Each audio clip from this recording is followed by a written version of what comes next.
영광스러운 이 예배의 자리에 불러주셨습니다. 이 시간 자리에서 다 일어나셔서 사도신경으로 신앙고백 주님께 올려드리시겠습니다. 전능하사 천지를 만드신 하나님 아버지를 내가 믿사오며 그 외아들 우리 주 예수 그리스도를 믿사오니 이는 성령으로 잉태하사 동정녀 마리아에게 나시고 본디오 빌라도에게 고난을 받으사 십자가에 못 박혀 죽으시고 장사한 지 사흘 만에 죽은 자 가운데서 다시 살아나시며 하늘에 오르사 전능하신 하나님 우편에 앉아 계시다가 저리로서 산자와 죽은 자를 심판하러 오시리라. 성령을 믿사오며 거룩한 공회와 성도가 서로 교통하는 것과 죄를 사하여 주시는 것과 몸이 다시 사는 것과 영원히 사는 것을 믿사옵나이다. 아멘.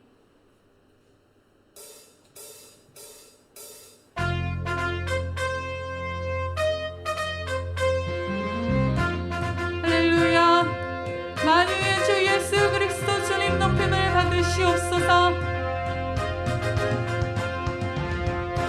주 예수의 이름을 높이세. 주 예수 이름 높이여 다 찬양하여라. 금면류관을 열류관을 들으려 만유의 주 찬양 금면류관을 들려서 만유의 주 찬양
영혼 붙주시고 내게 생명 주신 주, 우리에게 주님의 사랑을 부어주셨사오니 우리도 주님을 사랑하기 원합니다.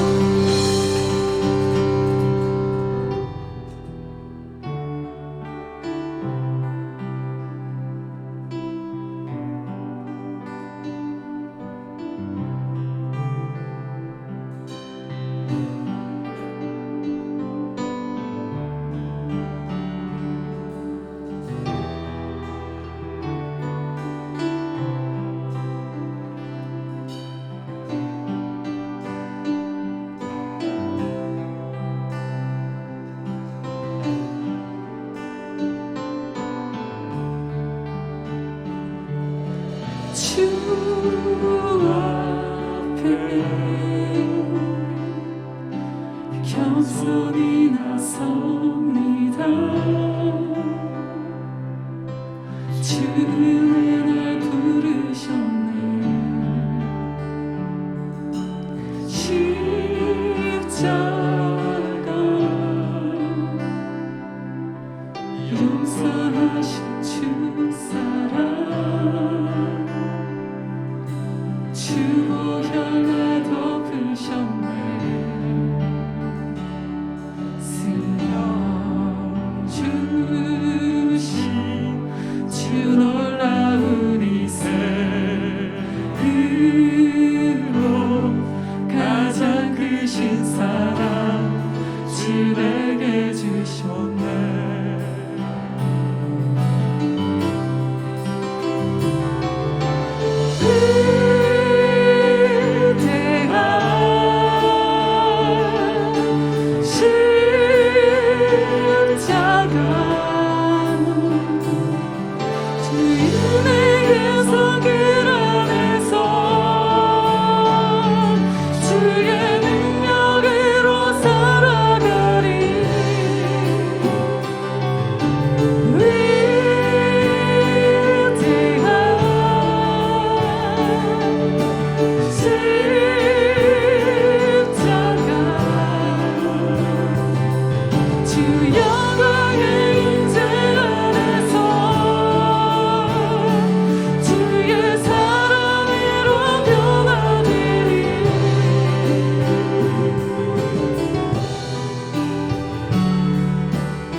오직 주님만이 주님 걸음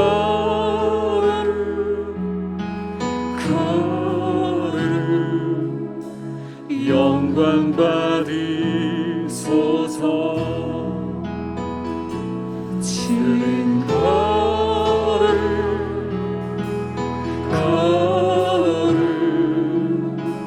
오직 주님만이 주님 걸음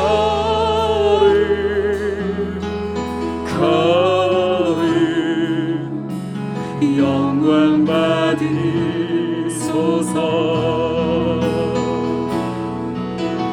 영원히 찬양합니다. 더욱 사랑해요.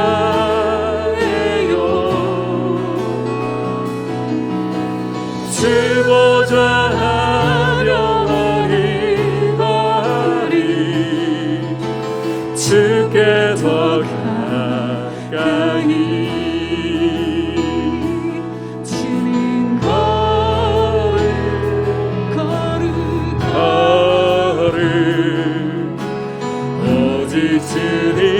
주님만이 주님 걸음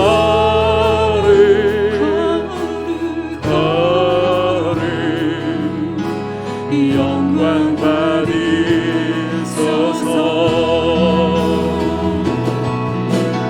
영원히 찬양합니다. 더욱 사랑해요. 주 보좌 영원히 거하리. 주께 더 가까이 영원히 찬양합니다.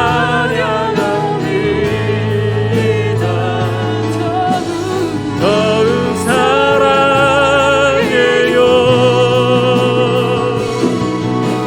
주 보좌 영원히 거하리. 주께 더 가까이 영원히 찬양합니다. 더욱 사랑해요.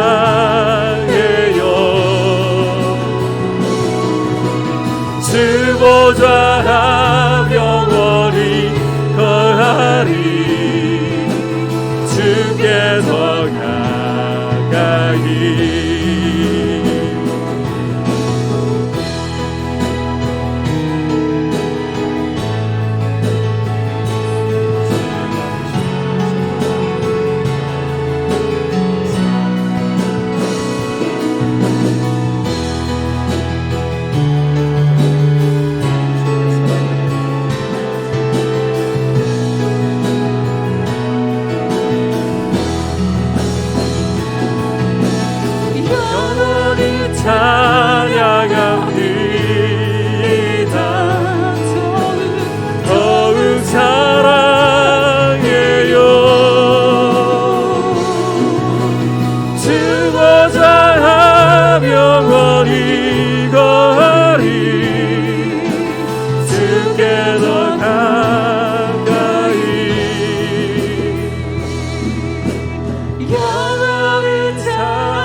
사랑해요. 주보좌 하며 영원히 거하리. 주께 더 가까워진 주님 앞에 나가기 원합니다. 영원히 찬양합니다. 더욱 사랑해요.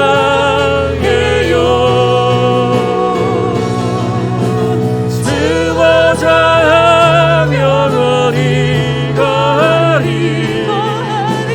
주께 더 가까이. 주보좌 하며 영원히 거하리. 주께 더 가까이. 주보좌 하며 영원히 거하리. 주께 더 가까이.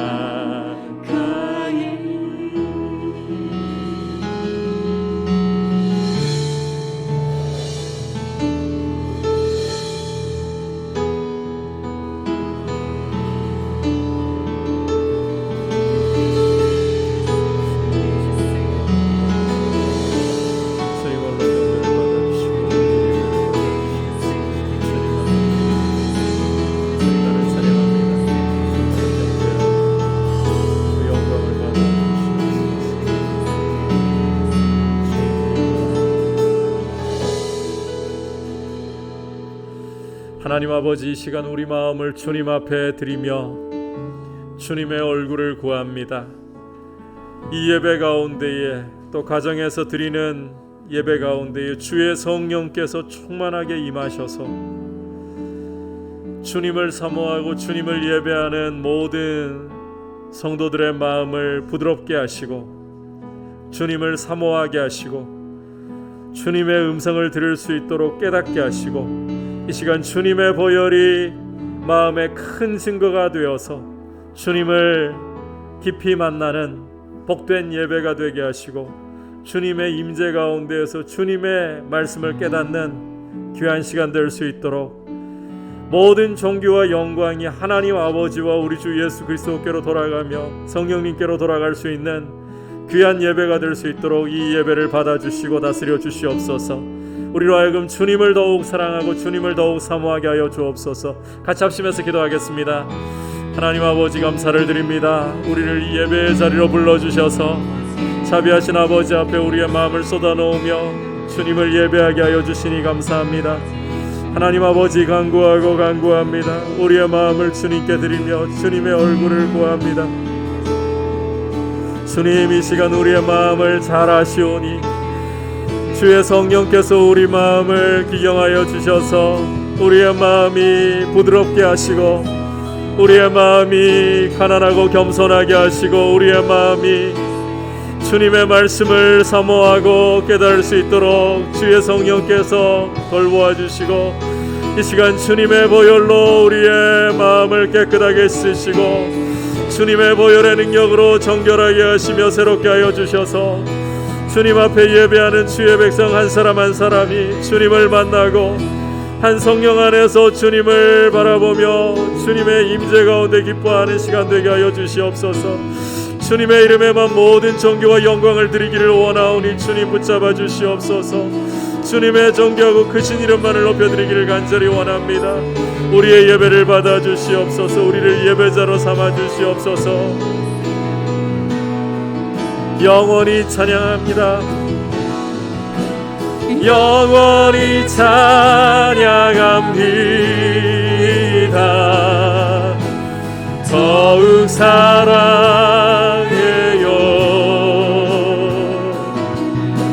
주보좌 영원히 거하리.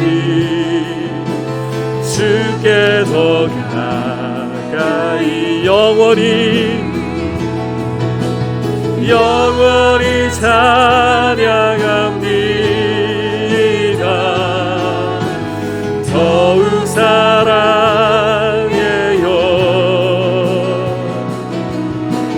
주보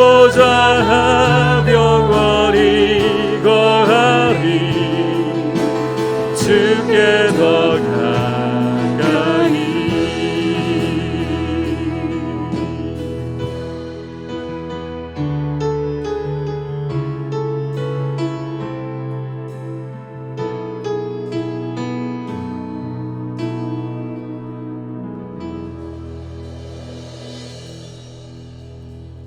하나님 아버지, 우리 예배를 통하여서 주님의 크고 영화로우시고 존귀하신 이름만이 홀로 높임을 받으시고 경배를 받으시고 찬송을 받아 주시옵소서.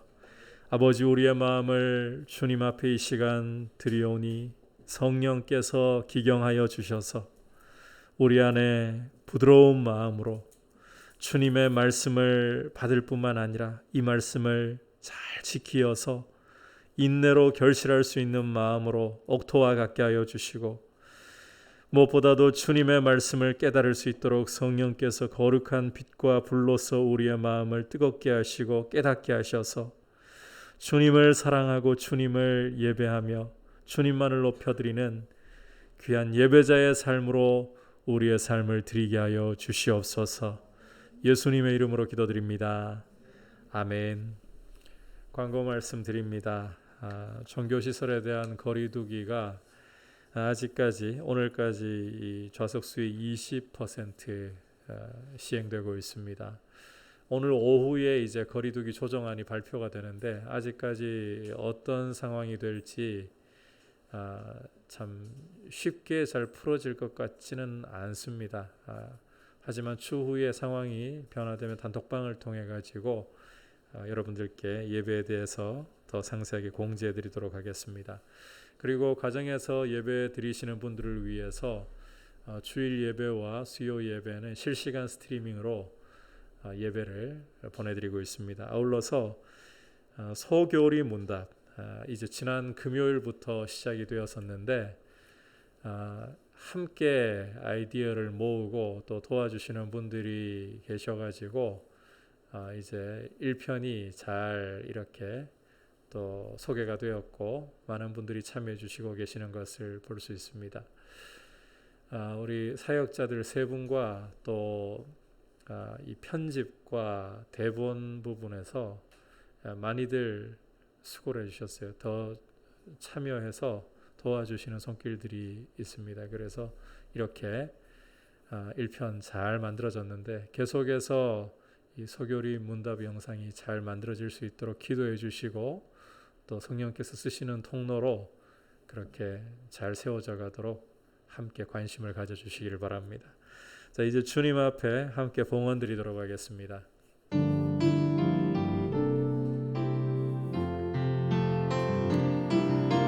나의 생명을 드리니 주 영광 위하여 사용하옵소서.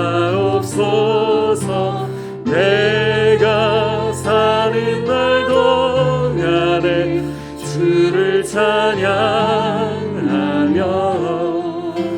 기쁨의 제물 되리. 나를 받아 주소서.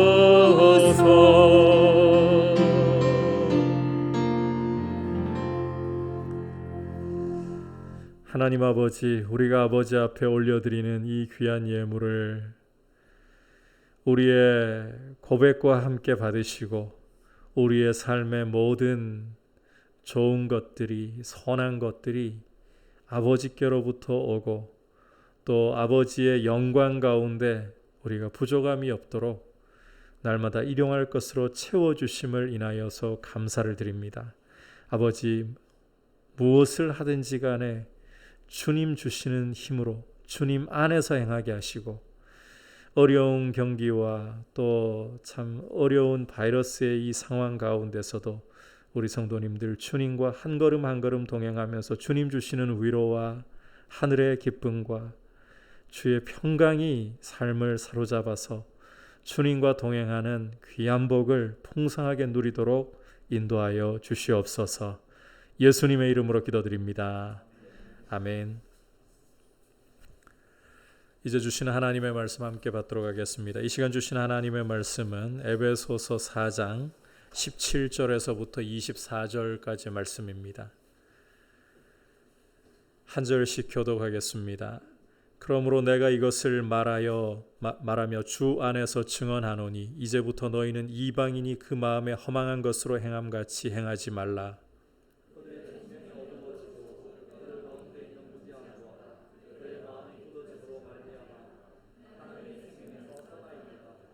그들이 감각 없는 자가 되어 자신을 방탕에 방임하여 모든 더러운 것을 욕심으로 행하되 진리가 예수 안에 있는 것 같이 너희가 참으로 그에게서 듣고 또한 그 안에서 가르침을 받았을진대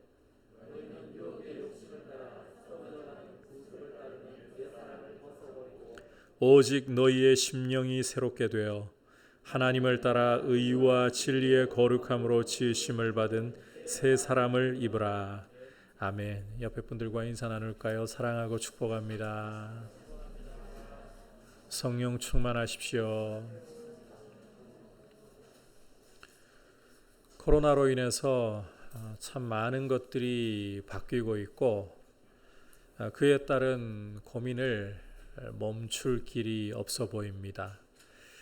좀 가라앉을 만하면 터져나오는 집단 감염 소식 때문에 교회가 왜 존재해야 하는가, 어떠한 모습으로 존재해야 하는가, 이 질문도 멈추어서도 안 되지만 멈출 수도 없는 것 같습니다. 하지만 교회를 향한 이와 같은 질문을 답을 하려고 할 때에 우리는 이 질문에 대한 답을 절대로 이 외부에서 성경이 아닌 곳에서 찾아서는 안 됩니다. 왜냐하면 교회는 사도들과 선지자들의 터 위에 이 그리스도의 말씀의 터 위에 세워져 있기 때문입니다. 따라서 성경을 따라가는 것이야말로 교회를 가장 교회답게 하는 유일한 길이 되는 것입니다. 우리는 계속해서 교회에 대한 말씀을 함께 귀를 기울이고 있습니다. 교회는 그리스도의 몸으로서 다양한 지체들이 이 각 마디를 통해서 서로 연결되고 결합되어서 사랑 안에서 세워져 가는 하나의 공동체입니다. 그리고 교회는 언제나 머리이신 그리스도의 장성한 분량까지 자라기 위해서 그리스도의 이 지혜와 성품을 닮아가기 위해서 끊임없이 자라야 하는 과제를 가지고 있습니다. 그렇게 하도록 그리스도를 믿는 것과 아는 것에서 하나가 되어야 합니다. 오늘은 교회가 그리스도를 목표로 자라가는 과정에서 버려야 할 옛것과 품어야 할 새 것이 무엇인가, 이 부분에 대해서 좀 더 구체적으로 보여주는 내용입니다. 함께 말씀에 귀를 기울이면서 주시는 음성에 함께 나아가도록 하겠습니다. 첫 번째로는 한번 따라합시다. 마음에 허망한 것으로 행함같이 하지 말라. 그리스도에게까지 자라기 위해서 마음에 허망한 것으로 행함같이 하지 말라고 명하고 계십니다. 17절 함께 보도록 하겠습니다. 그러므로 내가 이것을 말하며 주 안에서 증언하노니 이제부터 너희는 이방인이 그 마음에 허망한 것으로 행함같이 행하지 말라. 함께 읽은 말씀에서 사도 바울은 먼저 내가 이것을 말하며 증언한다, 이중으로 자신이 이제 하고자 하는 말을 강조하고 있습니다. 뿐만 아니라 주 안에서라는 표현을 통해서 자신이 하고자 하는 말에다가, 강조하고자 하는 말에다가 권위까지 더하고 있습니다. 자, 그렇다면 바울이 강조하려고 하고 이 권위까지 실어서 강조하려고 하는 그 말이 무엇이냐? 그것은 이어서 보듯이 이방인이 그 마음에 허망한 것으로 행함같이 하지 말라는 것입니다. 자, 에베소 교회는 이방인 교회입니다. 그런데 이방인 교회에게 이방인이 행하는 것처럼 하지 말라. 어폐가 있는 거 아닌가요? 어폐가 있는 거죠. 자, 여기에서 우리가 이방인이라는 표현을 잘 이해할 필요가 있는데, 원래 유대인의 입장에서 이방인이라고 한다면 아브라함의 피를 물려받은 자신들을 제외한 나머지 사람들, 아브라함의 피를 물려받은 유대인들을 제외한 나머지 사람들을 가리켜서 이방인이라고 불렀습니다. 그런데 오늘 말씀에서 이 이방인이라는 표현은 그 의미가 완전히 달라지고 있습니다.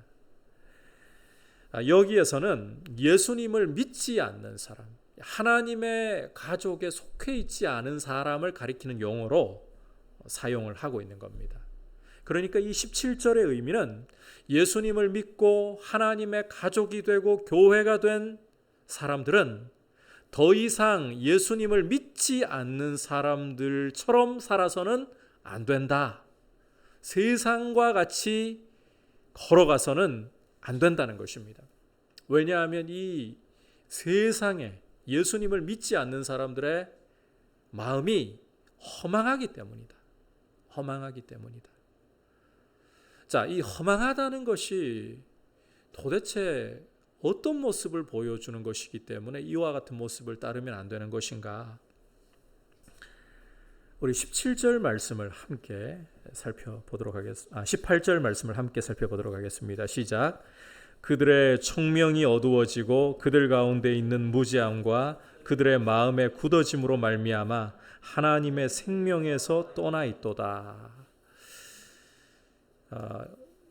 예수님을 믿지 않는 사람들에게서 나타나는 아주 주요한 특징이, 자, 방금 말씀에서 청명이 어두워지고, 청명이 어두워져 있다는 거죠.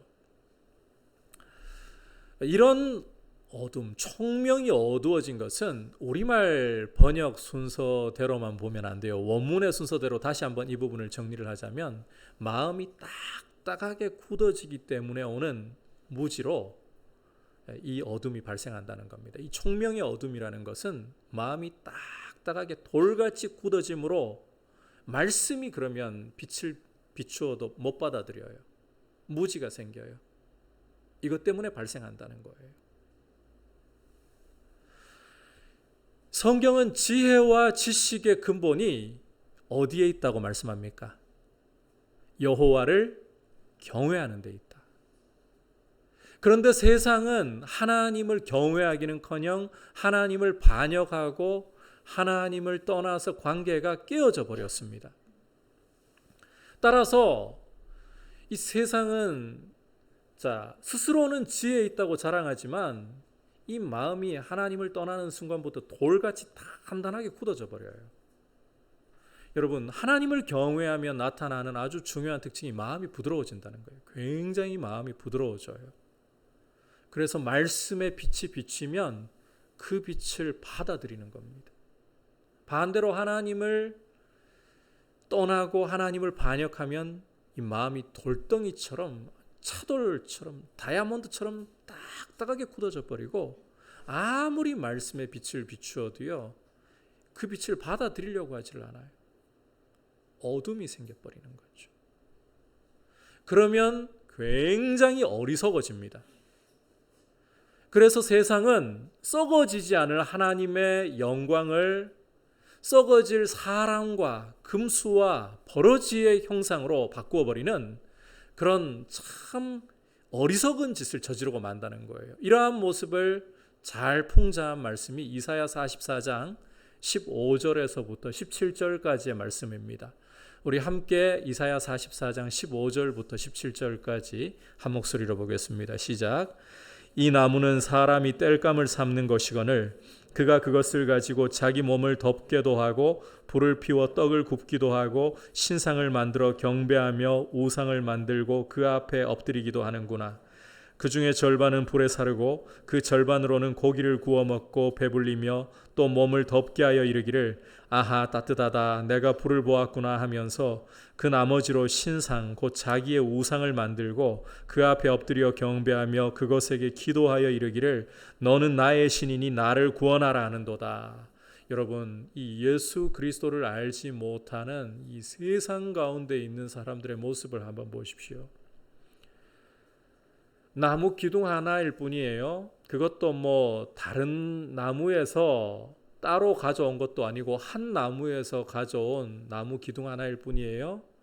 그걸 반으로 쪼개 가지고 이 반을 이제 이 불을 피우고 고기를 굽는데 쓰고 자기 배를 불리면서 아하 따뜻하다, 아하 배부르다, 그렇게 자기 배를 불리고 자기 몸을 따뜻하게 하던 나무 조각일 뿐입니다. 그런데 나머지 반쪽을 가지고서 신상을 만들고는 너는 나의 신이라, 나를 구원하라. 이 도대체 뭐냐고요? 어리석은 거잖아요. 이게 고대니까 이렇게 어리석게 간다고요? 현대도 마찬가지입니다. 여러분, 돈 누가 만들었습니까? 사람이 만들었잖아요. 그러나 사람들은 사람을 좀 더 풍성하게 하기 위해, 편리하게 하도록 만들기 위해서 이 빚어낸 돈을 보고서 신인 것처럼 행동하고 있어요. 힘과 권력이라는 것도 사람이 조금이라도 편리하게 행복하게 살아가고자 만들어낸 것이잖아요. 이러한 것들을 신으로 삼고 있어요. 과학이 발달하지 못해서, 문명이 발달하지 못해서 천만에요. 하나님을 반역하고 떠나면 마음이 차돌과 같이 단단하게 굳어져서 말씀의 빛이 비추어도 그것을 받아들이지 않으니까 어두워져 버리는 겁니다. 총명이 어두워져 버리는 겁니다. 그러면 하나님의 영광을 썩어질 것들과 바꾸어 버리는 이런 어리석은 짓을 저지르는 것, 이것이 세상의 모습이고, 사도 바울은 바로 이런 모습을 가리켜서 허망한 것이다, 허망한 것이다, 그렇게 말씀을 하고 있는 겁니다. 자, 이와 같이 총명이 어두워진 모습은 이걸로 끝나는 게 아니에요. 하나님의 생명에서 떠나 있도다. 쉽게 말해서 영적으로 죽어 있다는 거예요. 영적으로 죽은 모습을 가지고 있어요. 그게 허망함의 특징입니다. 자, 이렇게 영적으로 죽어 있으니까 또 어떤 모습을 보이느냐? 19절 말씀 같이 읽어보겠습니다. 시작. 그들이 감각 없는 자가 되어 자신을 방탕에 방임하여 모든 더러운 것을 욕심으로 행하되. 자, 죽으면 감각이 없어져요. 죽은 사람에게는 감각이 아예 없습니다. 아무리 뜨거운 물을 갖다 부어가지고 죽어있는 사람 한번 깨워볼까? 뜨겁다고 소리 지르면서 일어납니까? 아무리 얼음을 가득 채운 양동이를 가지고 얼음을 죽은 사람에게 갖다 부어본들 아차고 하고 비명을 지르긴 합니까? 죽은 사람은 감각이 없어요. 영적으로 죽어 있는 사람들, 하나님의 생명에서 떠나 있는 사람들도 하나님께 속한 일에, 거룩한 일에 감각이 없어져 버리는 거예요. 그런데 이것은 하나님께만, 거룩한 일에만 감각이 없어지는 것이지, 에베소서 2장 2절 이하를 보시면 이 세상 풍조에 대해서, 공중 권세 잡은 마귀에 대해서, 그리고 육체의 욕심에 대해서는 팔팔하게 살아있어요. 그래서 온갖 방탕함에 자기를 방임해버리는 거예요. 여러분, 시대가 변하면서 우리는 점점 자유라는 이름으로, 인권이라는 이름으로, 행복이라는 이름으로 기존의 가치들을 무너뜨리는 그런 변화들을 자꾸만 보고 있습니다. 과거 같으면 이 부부가 결혼 생활을 하고 있으면서 다른 남자나 다른 여자를 만난다, 간통죄가 되었어요. 하지만 어느 순간부터 다른 남자를 만나든 다른 여자를 만나든 더 이상 간통이 성립되지 않아요. 예전에는 이 동성애 문제도 그렇습니다. 인간의 본성이 이것을 부끄러워했어요. 싫어했어요. 왜? 하나님이 그렇게 만들지 않으셨으니까. 하지만 이것은 성적인 취향이라고 말하는 시대를 맞고 있습니다.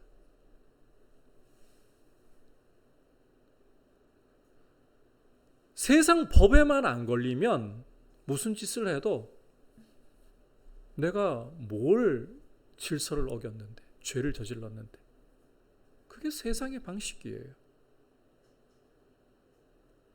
여러분, 세상은 감각이 없어요. 하나님에 대한 감각이 없어요. 그래서 방탕함에 자기를 방임하는 겁니다. 더러운 욕심대로 행하는 것입니다. 이게 허망한 모습이다. 다시 한번 좀 정리를 해볼게요. 이 허망한 모습이라는 것은 총명이 어두워져 있는 모습이에요. 하나님을 떠나 마음이 돌처럼, 차돌처럼 딱딱하게 굳어있기 때문에 말씀의 빛을 받아들이지 않고 무지에 빠져서 어두워진 모습. 이것은 하나님의 생명에서 떠나 있는, 죽어 있는 모습이고, 따라서 감각이 없으니까 온갖 방탕함과 더러운 욕심대로 자기를 그냥 내던지는 모습이다. 이게 여러분 이 세상의 모습입니다. 이 세상이 하나님이 은총이라는 손길로, 이 일반 은총이라는 손길로 붙들어 놓으시기 때문에 그래도 사람들은 그런 이야기를 해요. 최근에 우리가 아동학대 문제로 그 뉴스를 보면서 분노를 표출했잖아요. 곳곳에서 일어나는 아동학대 문제들을 보면서 어떻게 부모로서, 사람으로서 저런 짓을 할 수가 있는가. 정말 아이들에 대한 부분을 제대로 좀 생각하고 돌아볼 줄 아는 이런 질서를 만들어야 되는데, 여러분 이게 하나님이 일반 은총의 손길로 사람들의 마음을 억제해 주셔가지고, 죄를 억제해 주셔가지고 이렇게 아이들을 생각하는 마음이 일어날 수 있는 거예요. 안 그러면 우리 이 하나님이 없는 인간의 마음은 긍휼이 사라져가요. 부패함을 부패함인 줄로 여기지 않고 쾌락을 따라가는 거예요. 힘이 질서를 만들어버리는 그런 세상을 구축해 나가려고 하는 거예요. 그게 여러분 세상의 원래 모습입니다. 하나님이 일반 은총으로라도 붙들고 계시니까 질서가 유지되고 사람들의 양심이 그래도 작동을 하고 있는 거예요. 그런데 하나님 없는 세상의 실체를 제대로 뒤집어서 밝혀보면 감각이 없기 때문에, 하나님에 대한 영적인 것에 대한, 선한 것에 대한 감각이 없기 때문에 방탕함에 자기를 방임하고 온갖 더러운 정욕대로 다 행하는 이중적인 모습을 보이는 것이 세상의 모습이다. 그게 허망한 모습이다. 교회는 이와 같이 않아야 한다는 것입니다. 절대로 허망함을 따르지 말아야 한다. 자, 그렇다면 이제 이방인의 그 허망한 모습처럼 행하지 말아야 하는 이유가 뭐냐? 예수님을 믿지 않는 세상의 그 모습을 본받지 말아야 하는 이유가 무엇이냐? 한번 따라합시다. 그리스도를 그처럼 배우지 않았기 때문입니다. 20절과 21절 함께 보겠습니다. 시작. 오직 너희는 그리스도를 그같이 배우지 아니하였느니라. 진리가 예수 안에 있는 것 같이 너희가 참으로 그에게서 듣고 또한 그 안에서 가르침을 받았을진데.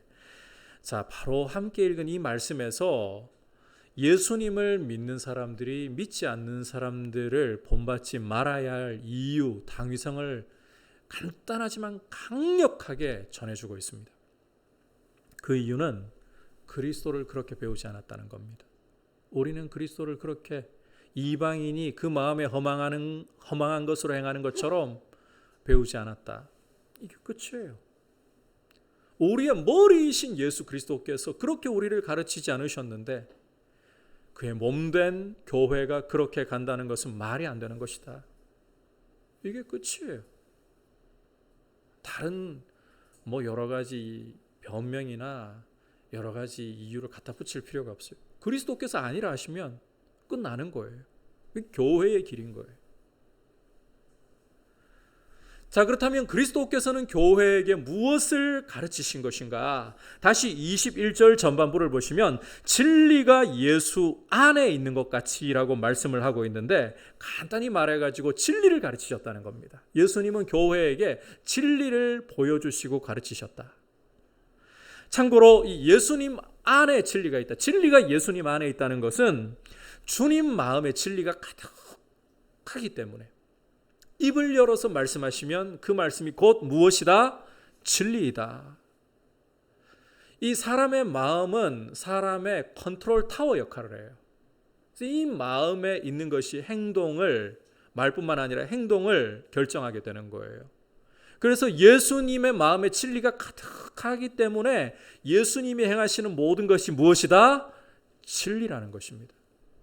그리고 이 진리라는 것은 하나님 말씀과 결코 분리되거나 떠나갈 수가 없는 것이에요. 하나님이 진리이시고 하나님이 말씀하시는 모든 것이 진리이기 때문에 진리는 하나님의 말씀과 일치해야 되는 거예요. 따라서 우리가 그리스도에게서 제대로 참으로 배웠다면 우리의 모습 속에서는 하나님의 말씀, 진리의 말씀을 순종하는 모습이 드러나야 되는 것이고, 이 말씀이 나타내는 지혜와 선이 교회를 통해서 드러나야 한다는 거예요. 강조하건대 교회는 결코 세상이 가는 것처럼 가서는 안 됩니다. 세상의 이 마음이 허망한 것으로 행하는 그 모습처럼 행해서는 안 된다는 거예요. 왜? 그리스도께로부터 그렇게 배우지 않았기 때문에. 오히려 그리스도께서는 우리에게 진리를 가르치시기 때문에. 자, 그렇다면 이제 이 진리를 제대로 배우는 교회의 모습이 구체적으로 어떤 모습을 가져야 되느냐? 한번 따라합시다. 옛 사람을 버리고 새 사람을 입어야 합니다. 22절부터 24절까지 함께 보겠습니다. 시작. 너희는 유혹의 욕심을 따라 썩어져가는 구습을 따르는 옛 사람을 버리고 오직 너희의 심령이 새롭게 되어 하나님을 따라 의와 진리의 거룩함으로 지으심을 받은 새 사람을 입으라. 자, 방금 읽은 말씀에서 너희가 그리스도께로부터 제대로 배웠다면, 참으로 배웠다면, 자, 먼저 무엇을 버리라? 옛 사람을 버리라. 옛 사람을 버려야 한다고 말씀하고 있죠. 이 옛 사람이라는 것은 옛 본성을 가리키는 거예요. 이 옛 본성은 이전 우리가 예수님을 알지 못하고 믿지 않을 때에 가지고 있던 삶의 모습입니다. 더 중요한 특징은 이게 유혹의 욕심을 통해서, 이 기만하고 속이는 욕심을 통해서 이미 부패해 있다는 거예요. 부패해 있다. 여러분, 썩은 걸 꼭 붙들고 막 포장지로 예쁘게 잘 감싸가지고 끌어안고 다니시겠습니까? 썩어 있는 건 냄새가 나고 더럽잖아요. 빨리 버려야 돼요. 우리 옛사람이 우리 속에 있었던 그 옛 본성이라는 게 그렇게 썩어 있는 거예요. 그런 건 붙들려고 해서도 안 된다는 거죠. 작년 여름에 제가 한 번씩 여름에 기이한 현상들이 집에서 일어나는 걸 볼 때가 있어요. 한 4년 전인가는 여름에 태풍이 불기 전에 습한 바람이 막 이제 불어오기 시작할 때 집안에서 완전히 그 쌀라방 천국이 돼가지고 가는 곳마다 쌀라방이 펄럭펄럭, 청소기로 얼마나 빨아당겼는지 몰라요. 그냥 이게 쳐서 죽이면 가루가 다 흩어지고 묻으니까. 그런데 작년에는 여름에 파리가 어디선가 자꾸 나타나는 거예요. 뭐 한 마리 두 마리는 사람이 집에 들어올 때 따라 들어올 수 있잖아요. 그런데 하루는 제가 그 교회에 출근을 해 있는데 저희 딸내미한테 전화가 오는 겁니다. 아빠 집으로 당장 와주세요. 파리가 있어요 이러는 거예요. 저는 촌에서 자랐고 뭐 집 문만 나서면 퇴비가 쌓여 있어요. 퇴비 만드는 법 아시죠? 뭐 저 건초 같은 걸 두고 여기다가 옛날 푸세식 화장실에서 지저분한데 똥물을 퍼가지고 갖다 끼얹어가지고 그렇게 그 소똥이나 뭐 이런 걸 얹어가지고 이게 썩히는 거잖아요. 그러니까 이 파리는 기본이에요. 그래가지고 뭐 대수롭지 않게 야 파리가 너를 더 무서워한다. 좀 참아라 그러고 뭐 대수롭지 않게 생각을 하고 이제 시간이 되어가지고 집에 들어갔죠.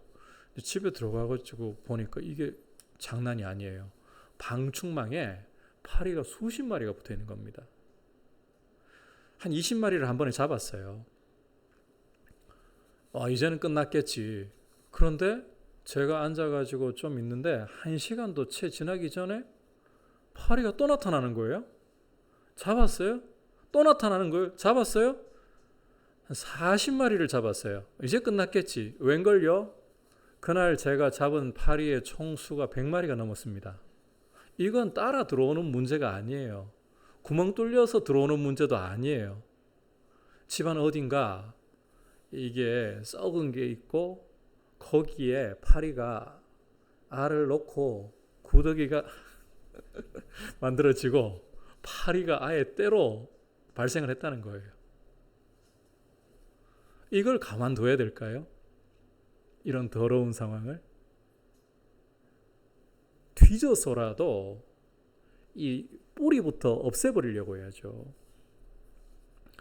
우리 이 속에 옛 본성이라는 것은 예수님을 믿기 전에 가지고 있던 옛 본성이라는 것은 성경의 빛 가운데서 보면 이미 썩어 있는 겁니다.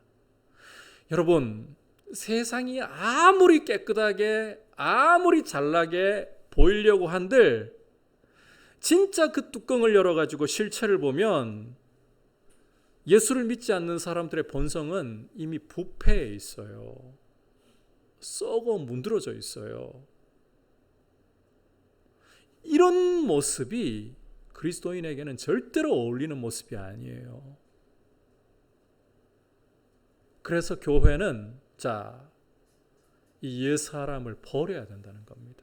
아니 예수 믿으면 이 옛 본성이 완전히 사라지는 거 아닙니까? 옛 본성이 사라지지만 완전히 사라진 게 아니에요. 또 고개를 들어요, 여러분. 우리는 이 육체를 입고 있는 다음에는 죄가 남아 있습니다. 이 옛 본성이 자꾸 고개를 들려고 해요.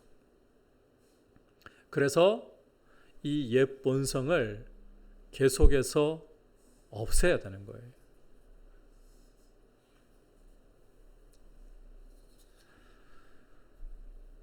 썩어 있는 것을 사랑하지 마시기를 바랍니다. 이 옛 본성을 없애려고 하시기를 바랍니다. 여기까지는 앞서 이방인들이 그 마음에 허망한 것으로 행한 같이 하지 말라는 말씀을 사실상 반복하는 것이나 다름없어요. 했던 말 또 하고 또 하고, 반복을 싫어하시는 분들은 언제까지 이런 이야기를 들어야 되나? 근데 성경은 중요하기 때문에 강조하고 반복하는 거예요. 성경에서 반복이 나오면 강조하는구나, 이걸 잘 붙들어야 되는구나 생각을 하시길 바랍니다. 그러면 이제 부정적인 면을 계속해서 이렇게 반복하면서 살펴봤는데 긍정적으로 정말 힘써야 될 게 뭐냐? 먼저는 한번 따라합시다. 심령이 새롭게 되어야 합니다. 23절에서 보듯이 심령이, 이 마음이 새롭게 되어야 한다는 거예요. 긍정적으로 우리가 힘써야 할 것은, 그리스도를 닮도록 자라기 위해서 긍정적으로 힘써야 할 것은 심령이 새롭게 되어야 한다. 마음이 새롭게 되어야 한다. 여러분, 옛 사람의 마음이 허망하다 했잖아요. 인생의 컨트롤 타워가 허망하다고 했잖아요. 그래서 그리스도를 닮아가기 위해서는 이 마음부터 다뤄야 되는 거예요. 마음을 새롭게 해야 되는, 변화를 받는 모습을 가져야 된다는 겁니다. 로마서 12장을 읽어보시면 구원 얻은 성도가 하나님께 합당한 예배를 드리기 위해서, 거룩한 예배자로 서기 위해서, 새로운 생활을 하기 위해서 가장 먼저 해야 할 일이 마음을 새롭게 함으로 변화를 받아라고 말씀을 하고 있습니다. 마음을 안 다루면 아무 소용이 없습니다. 이 마음부터, 인간의 이 뿌리와도 같은 마음부터 다뤄야 되는 겁니다. 여러분, 이 마음을 깨끗하게 씻어내기 위해서, 옛사람의 흔적을 씻어내기 위해서 어떻게 해야 될까요? 과연 나의 어떤 실력과 나의 노력으로 이 마음을 깨끗하게 씻어내고 새롭게 할 수 있을까요? 여러분, 이 세상에 있는 어떤 강력한 세제나 비누라 할지라도, 어떤 실력의 비누와 세제라 할지라도 우리 마음에 묵어있고 더럽고 썩은 것들은 절대로 씻어낼 수가 없습니다. 이 더러움을, 이 부패함을 씻어낼 수 있는 길은 오직 하나밖에 없어요. 예수 그리스도의 보혈입니다. 성령의 새롭게 하심으로만 새롭게 되는 거예요. 우리가 결단하고 막 아예 벽에다가 오늘은 이러한 죄를 짓지 말자, 막 여러분께서요 매직으로 굵게 써가지고 뭐 심지어 손을 깨물어 가지고 피를 내 가지고 뭐 글자를 쓴다고 그것으로 여러분의 마음이 새로워질 수 있는 게 아닙니다. 오죽하면 작심삼일이라는 말이 있잖아요. 근데 작심삼일도 아니에요. 죄인의 마음은 3일도 못 가요. 돌아서면 죄의 유혹이 올라와요. 이 마음을 씻는 것은 우리의 노력, 우리의 실력 아닙니다. 예수 그리스도의 보혈 외에는 다른 길이 없습니다. 따라서 마음을 새롭게 하기 위해서 우리는 날마다 이 회개라는 일을 해야 되는 거예요. 가만두면 여러분, 우리 마음은 이 죄악의 이 옛 본성의 독초가 고개를 들고 자라 올라오기 시작합니다. 이것을 십자가 앞에 가지고 나아가서 하나하나 토하면서, 주님이 보여주시는 대로 토하면서 주님의 보혈로 우리의 마음을 씻어야 하는 거예요. 그래야 우리 속사람이 새로워질 수가 있는 겁니다. 날마다 회개를 힘쓸 수 있기를 축복합니다. 회개해야 돼요. 예수님을 믿으면 이미 온 몸이 목욕한 것 같지만 요한복음 13장 최후의 만찬자리에서 주님 하시는 말씀을 들어보면 발을 씻어야 한다고 했잖아요. 그게 회개예요. 예수님을 믿음으로 여러분은 죄에서 해방되었습니다. 더 이상 죄 아래 있지 않습니다. 그러나 우리 몸에는 죄가 남아서 우리를 끊임없이 공격합니다. 우리를 넘어뜨립니다. 그러한 모습과 이 날마다 이 싸워가면서 해결을 해야 돼요. 주님의 보혈로 씻는 거예요. 회개함으로. 자, 여러분, 이렇게 우리가 깨끗하게 씻는다면 그 다음에는 이제 새롭게 옷을 입어야 돼요. 제가 발 씻는 걸로 이 회개를 말씀드렸습니다만은 오늘 문맥을 위해 가지고 목욕하는 걸로 여러분이 조금 이해를 다시 해주시면 좋겠어요. 우리 마음을 씻는 것을 목욕하는 것으로 이해를 해주시면 좋겠어요. 여러분, 목욕 깨끗하게 하고 난 다음에 어떤 옷 입으십니까? 지금은 코로나라 가지고 목욕탕 가기도 어려운 실정입니다만 그 목욕 갈 때에 그냥 막 땀 흘리고 땀 쩔어 있고 냄새가 풀풀 나고 뭐 김치 국물 떨어지고 뭐 먼지 묻은 이런 옷 입고 그냥 갔다가 오십니까? 아니면 그거 싹 벗고 새 옷으로 갈아입습니까? 새 옷으로 갈아입어야죠. 그래야 그게 어울리는 거죠.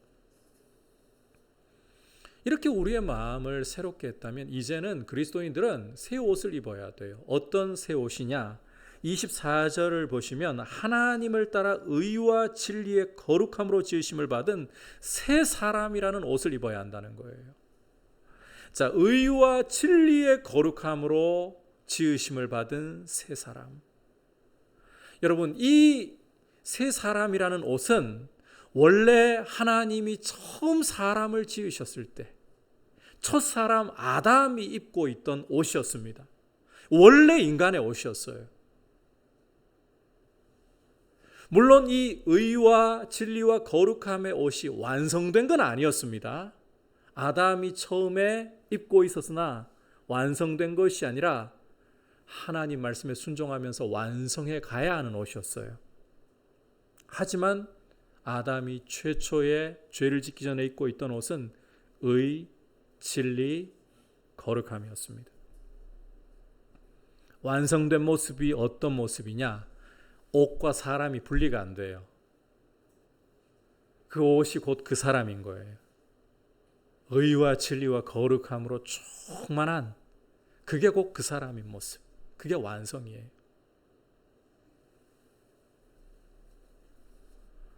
여러분, 교회는 바로 이 의와 진리와 거룩함이라는 옷을 입어야 된다는 것입니다. 새 사람의 옷을 입어야 된다.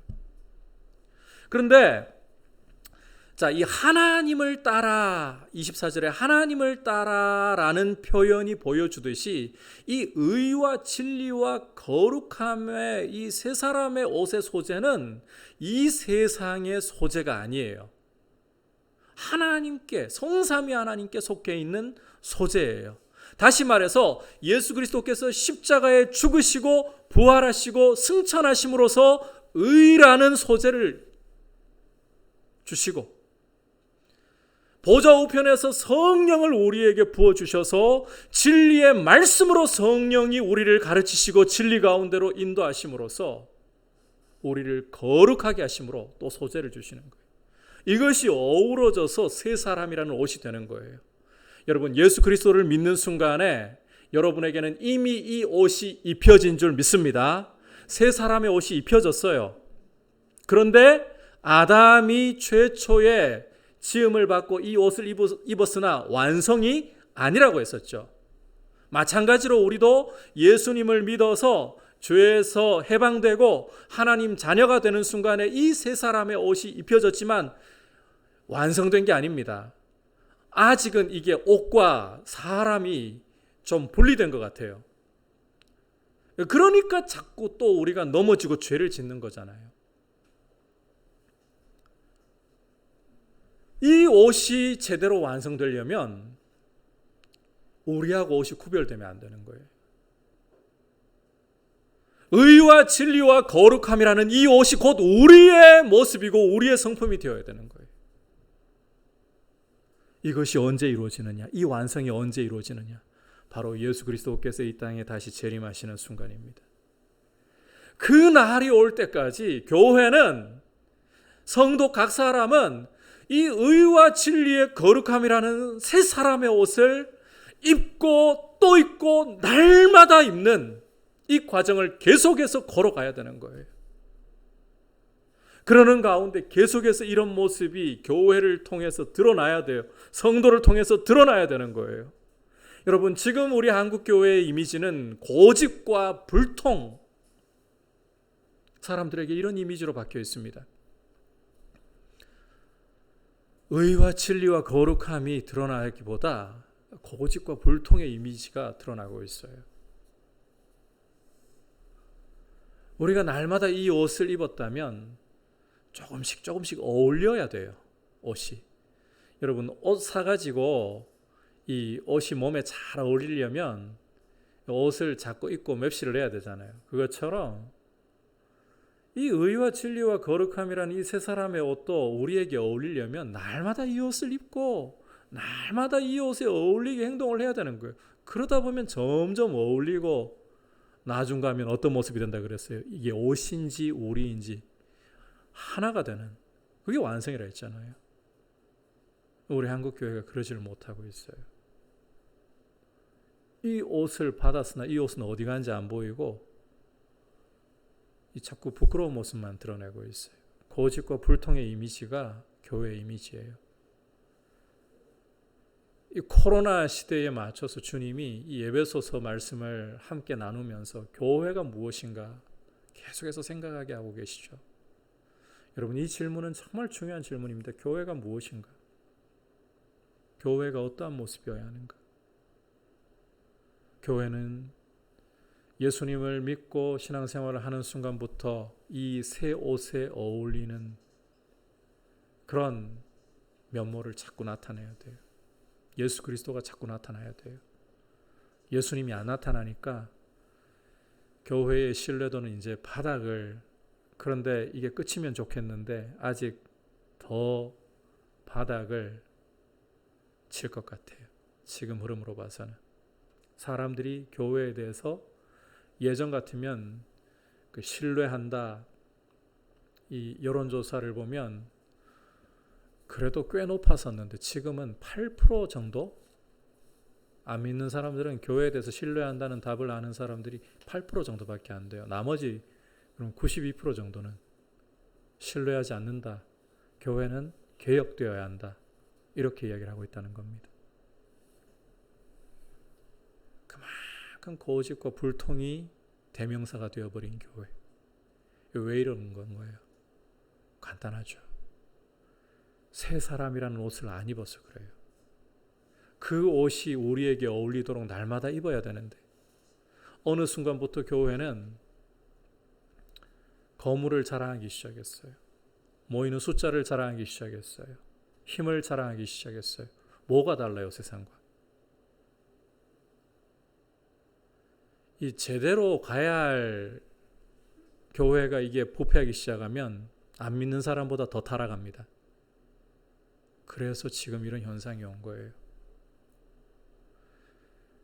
여러분, 주님은 지금도 교회를 사랑하시고 주님 지금도 교회를 세우기를 원하고 계십니다. 지금 낮추시고 깨뜨리시는 게 저는 그런 소망을 가집니다. 지금 교회를 박살을 내시더라도 주님이 박살을 내시는 것은 다시 세우시기 위해 깨뜨리시고 박살을 내시는 거예요. 그래야 되니까.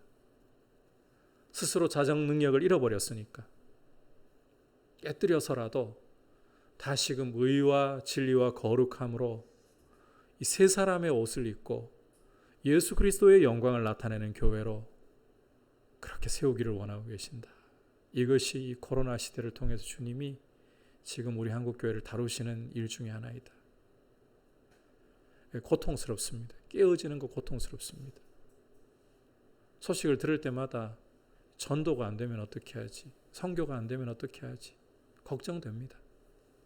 그럼에도 불구하고 교회가 주님을 닮아가지 않고 이 세 사람의 옷을 입지 못했다면 깨어져야 되는 게 맞아요. 그래야 새롭게 할 수 있으니까. 주님 앞에서 여러분 이 옛것으로 똘똘 뭉쳐서 굳어져 있는 교회가 잘 되기를 바라시면 안 돼요. 이게 굉장히 참 불편한 이야기지만 이렇게 잘못된 것으로 썩어진 것으로 굳어진 교회가 잘 되기를 바라시면 안 돼요. 깨어져 버려야 돼요. 파쇄돼 버려야 돼요. 그래야 주님이 새롭게 세우실 수가 있어요. 잿더미에서라도 주님이 살리시면 살아납니다. 주님을 닮은 모습이 나와야 돼요. 새 사람의 모습이 나와야 돼요. 의와 진리와 거룩함이라는 모습이 나와야 되는 거예요. 이것이 교회의 영광입니다. 돈이 교회의 영광이 아니고 건물이 영광이 아니고 숫자가 영광이 아니고 이 의와 진리와 거룩함이라는 새 사람의 옷을 입은 모습이 교회의 영광이고 이런 모습을 가져야 교회는 예배자의 모습으로 하나님을 제대로 예배하는 것이고 이것이 주님이 기쁘게 받으실 교회의 진정한 모습이다. 이 사실을 생각하면서 우리가 이 옛사람을 버리고 마음을 새롭게 함으로 새 사람을 늘 입는 주님 오실 때까지 새 사람이 점점 우리에게 어울리는 옷이 되어 있고 우리의 모습이 되어 있는 그런 모습으로 나아갈 수 있기를 축복합니다. 교회의 머리이신 그리스도를 목표로 자라기 위해서 버려야 할 옛것과 품어야 할 새 것에 대한 말씀을 들었습니다. 교회는 세상이 그 마음에 허망한 것으로 행함같이 하지 말아야 합니다. 왜 그렇게 하지 말아야 하느냐? 그리스도를 그렇게 배우지 않았기 때문에. 그러면 어떻게 해야 되느냐? 진리로 배운다는 것이 어떤 것이냐? 옛사람을 버리고 마음을 회개로 그리스도의 보혈로 늘 새롭게 하고 새 사람의 옷, 의와 진리의 거룩함으로 지으심을 받은 새 사람의 옷을 늘 입는 것입니다. 이런 모습으로 우리 자신을 드리기를 축복합니다. 이제 말씀을 생각하면서 찬송가 436장 같이 고백드리겠습니다.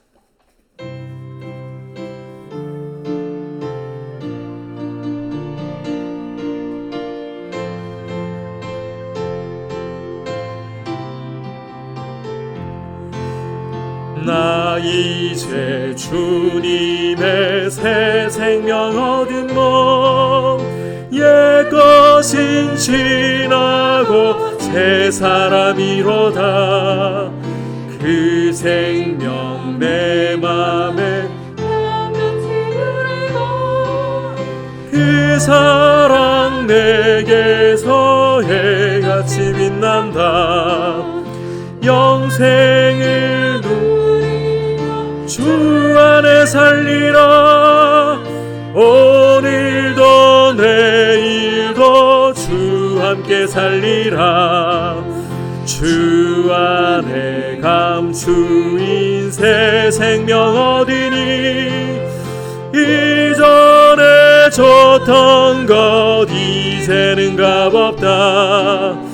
하늘의 은혜와 평화를 맛보니 찬송과 기도로 주 함께 살리라.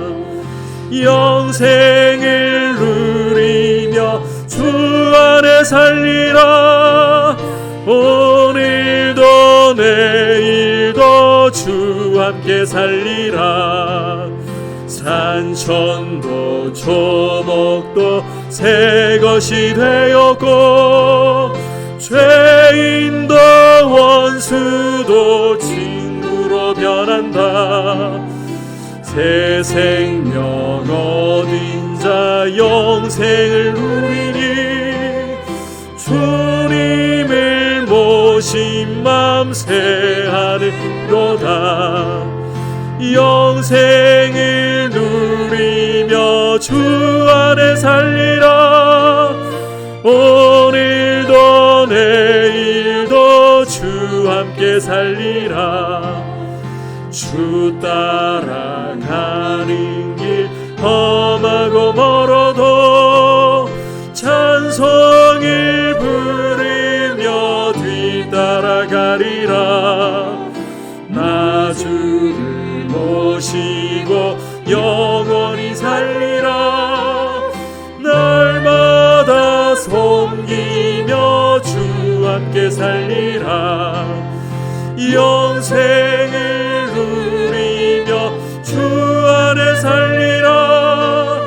오늘도 내일도 주 함께 살리라. 이 시간 함께 기도할 때 하나님 아버지, 예수 그리스도를 믿지 않는 세상의 모습을, 그 마음에 허망한 대로 행하는 모습을 본받지 않도록, 마음이 돌처럼 굳어서 말씀을 아무리 주어도 그 빛을 받아들이지 않고 총명이 어두워져서 어리석어져 버린, 그리고 하나님의 생명에서 떠나서 온갖 방탕함과 더러운 욕심대로 행하는 세상을 본받지 말고 주님 진리를 따라서 그리스도께로부터 배웠다면 마음을 새롭게 함으로써, 예수님의 보혈로 새롭게 함으로써 의와 진리와 거룩함이라는 새 사람의 옷을 날마다 입을 수 있도록 주님 성령께서 진리의 말씀으로 가르치시고 성령님을 더욱 의지하도록 깨어 기도할 수 있는 모습으로 새 사람의 옷을 날마다 입게 하여 주시옵소서. 우리에게 새 사람의 옷이 어울리는 모습이 되도록 아버지, 하루라도 이 새 사람의 옷을 입지 않는 모습이 없도록 우리 자신을 드리게 하여 주옵소서. 같이 합심해서 기도하겠습니다. 하나님 아버지, 감사를 드립니다. 오늘 말씀을 통해서 이방인들이 예수님을 알지 못하는 세상이 그 마음의 허망함으로 행함같이 행하지 말라고 말씀하시는 주님의 음성을 들었습니다. 주님, 세상은 하나님을 떠남으로 그 마음이 차돌과 같이 딱딱해져서 아무리 말씀의 빛이 비춰도 그 빛을 받아들이지 않고 결국 정명이 어두워져서 어리석은 모습으로 하나님의 생명에서 떠나서 영적으로 죽어서 온갖 방탕함과 더러운 욕심대로 행하는 모습으로 처해 있음을 아버지 말씀을 통해서 그 실체를 우리가 다시 한번 봅니다. 이와 같은 썩어있는 옛사람의 모습을 철저히 아버지 내어버리고 마음을 새롭게 하도록 십자가 앞에 날마다 회개하며 우리 마음을 예수님의 보혈로 씻게 하시고 하나님 아버지 의와 진리의 거룩함으로 새 사람의 옷을 입도록 아버지 도와주셔서 아버지 이 세 사람의 옷이 바로 우리의 모습이 되어가도록 날마다 주님 앞에 서 있고 날마다 이 옷을 아버지 부지런히 입으며 주님 앞에서 더욱더 주님을 드러내는 모습이 될 수 있도록 주님 우리를 붙들어 주시고 도와주시옵소서. 자리에서 일어나서 고백하겠습니다. 산천도 초목도 새 것이 되었고 죄인도 원수도 친구로 변한다. 새 생명 얻은 자 영생을 받으니 주님을 모신 마음 새 하늘이로다. 영생을 누리며 주 안에 살리라. 오늘도 내일도 주 함께 살리라. 주 따라가는 길 험하고 멀어도 찬송을 부르며 뒤따라가리라. 나 주를 모시고 영원히 살리라. 날마다 섬기며 주 함께 영생을 누리며 주 안에 살리라. 오늘도 내일도 주 함께 살리라. 하나님 아버지, 주님의 피로 사셔서 주님의 몸된 교회가 되게 하셨다면 이제 주님의 장성한 분량까지 마땅히 자라야 하는 줄 알고 자라기를 힘쓰게 하여 주옵소서. 특별히 이런 모습을 이루도록 세상이 그 마음에 허망한 대로 마음이 차돌같이 굳어져서 하나님의 말씀의 빛을 받을 수 없고 그 총명이 어두워져서 하나님의 생명에서 떠나서 방탕하고 더러운 욕심대로 행하는 것을 결코 본받지 말고 오히려 이런 썩은 옛사람을 내어버리고 마음을 날마다 예수님 보혈로 씻어 새롭게 함으로 하나님을 따라 의와 진리와 거룩함으로 지으심을 받은 새 사람의 옷을 날마다 입게 하셔서 이 옷이 우리의 모습이 되어가도록 우리가 자라게 하시고 주님, 교회로서 정말 예수 그리스도를 드러내는 모습으로 다시 한번 설 수 있도록 우리의 모습이 주님 앞에 다시금 이 말씀의 본질로 돌아가고 우리 한국교회가 본질로 돌아가서 거룩한 회복, 거룩한 참된 부흥을 보게 하여 주시옵소서. 우리 주 예수 그리스도의 크신 은혜와 하나님 아버지의 지극하신 사랑과 성령 하나님의 감화감동 충만하게 하시는 은혜의 역사가 옛사람의 옷을 벗고 마음을 새롭게 함으로 새 사람의 옷을 늘 입기를 원하고 결단하는 모든 주의 백성들 위해 열방을 섬기시는 선교사님들 위해 이제부터 영원토록 함께 계시기를 간절히 축원하옵나이다. 아멘.